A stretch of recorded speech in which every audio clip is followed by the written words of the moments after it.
자, 전기 기술자 시험 문제.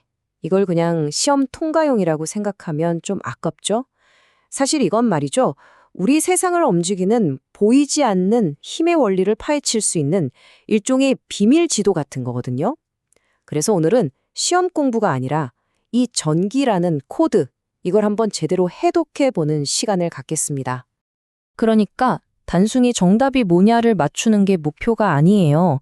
이 문제들 하나하나를 퍼즐 조각처럼 맞춰보면서 전기가 대체 어떻게 작동하는 건지 그 근본적인 감각을 키워보는 거죠. 오늘 우리가 해독할 코드의 순서는 이렇습니다. 첫 번째, 모든 것의 시작인 보이지 않는 힘의 정체를 알아보고, 두 번째로 이 힘이 회로의 언어로 어떻게 표현되는지 살펴볼 겁니다. 그리고 세 번째로는 재료 자체가 어떻게 모든 걸 바꾸는지, 마지막으로 이 모든 걸 종합해서 핵심을 정리해 보겠습니다. 네, 그럼 첫 번째 파트입니다. 모든 전자기기의 출발점이죠. 우리 눈엔 보이진 않지만 이 세상을 움직이는 가장 근본적인 힘, 바로 전기장과 자기장의 기본 규칙부터 한번 파헤쳐 보겠습니다. 첫 번째로 만나볼 개념은 유전율입니다. 말이 좀 어렵죠? 쉽게 말해서 전기장이 어떤 물질을 얼마나 쉽게 뚫고 지나갈 수 있느냐, 그 정도를 나타내는 값이에요. 유전율이 낮다? 이건 전기장 입장에선 그냥 뻥 뚫린 고속도로 같은 겁니다. 반대로 높으면 장애물이 많은 비포정도로라고 생각하시면 돼요. 자, 이 표를 보시면 4번 문제의 답이 그냥 보입니다. 다른 재료들에 비해서 공기의 비유전율이 1.0으로 압도적으로 낮죠. 이게 바로 공기가 아주 훌륭한 절연체, 즉 전기가 잘 안 통하는 물질로 쓰이는 이유 중 하나예요. 전기장이 거의 아무런 방해 없이 쌩쌩 지나가 버리니까요. 여기서 핵심은 이거예요.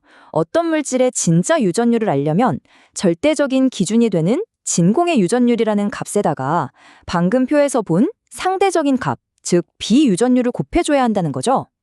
기준값의 상대적인 비율을 곱해서 실제 값을 알아내는 방식입니다. 자, 다음 개념으로 넘어가 볼까요? 이건 전기장의 또 다른 핵심인데요. 마치 물이 높은 곳에서 낮은 곳으로 흐르려면 수압 차이가 있어야 하는 것처럼 전기도 흐르려면 일종의 전기적 압력 차이가 필요합니다. 네, 방금 말한 그 전기적 압력의 차이를 전문 용어로 전위차라고 부릅니다. 그리고 이걸 나타내는 단위가 우리에게 아주 익숙한 볼트죠. 결국 전위차라는 건 두 지점 사이에 존재하는 전기적인 위치 에너지의 차이를 말하는 겁니다. 그래서 이 문제의 정답은 90볼트가 되는 거죠.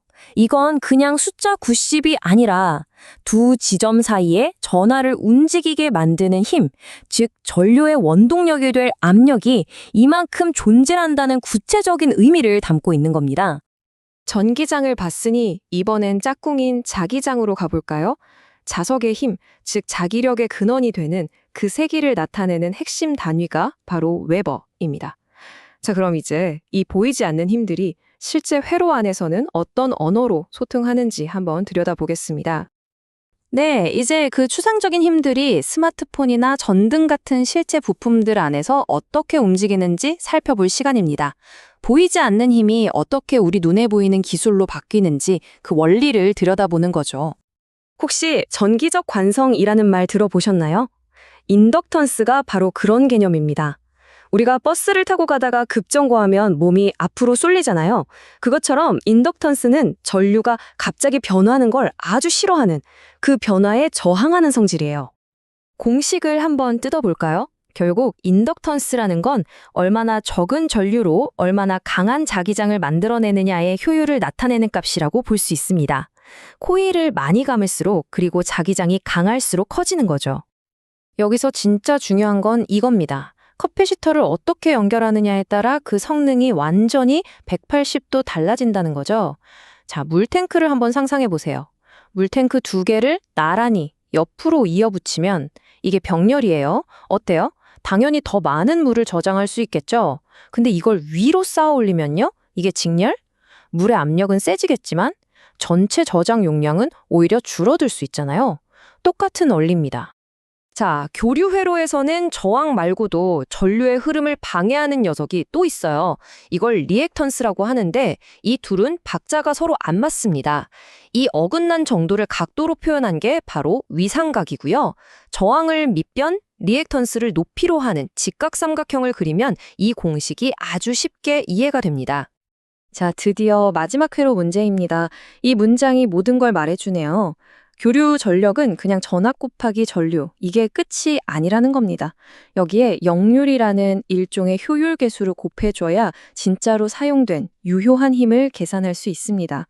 이 단계를 차례대로 따라가다 보면 앞에서 봤던 전압, 저항, 인덕턴스 같은 개념들이 모두 합쳐져서 최종적으로 일을 하는 힘, 즉 전력이 어떻게 계산되는지 한눈에 볼 수 있습니다.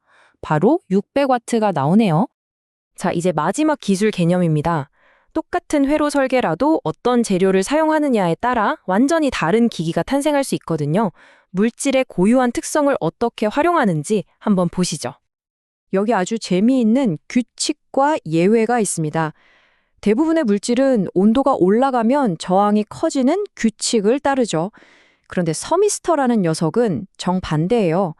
뜨거워질수록 오히려 저항이 작아지는 독특한 예외적인 성질을 가졌습니다. 바로 이 특성 덕분에 아주 정밀한 온도 센서의 핵심 부품으로 활약할 수 있게 된 거죠.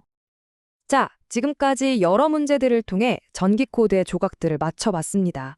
이 조각들이 모여서 과연 어떤 큰 그림을 만들었을까요? 우리가 해독해낸 것들을 정리해 보겠습니다. 결국 이겁니다. 보이지 않는 힘은 물질의 특성에 따라 그 모습이 바뀌고 회로 부품들은 변화에 저항하는 관성을 가지며 이 부품들을 어떻게 배열하느냐에 따라 전체 기능이 결정됩니다. 그리고 가끔은 아주 특별한 재료가 모든 규칙을 뒤엎는 새로운 기능을 만들어내기도 하죠. 오늘 우리가 함께 해독한 이 전기라는 코드는 현대 기술의 가장 근본적인 바탕을 이루고 있습니다. 이런 기본 원리를 이해하는 것이야말로 우리가 다음 세대의 기술을 상상하고 발명하는 첫걸음이 되겠죠. 자, 여러분이 다음에 해독하고 싶은 세상에 보이지 않는 코드는 무엇인가요?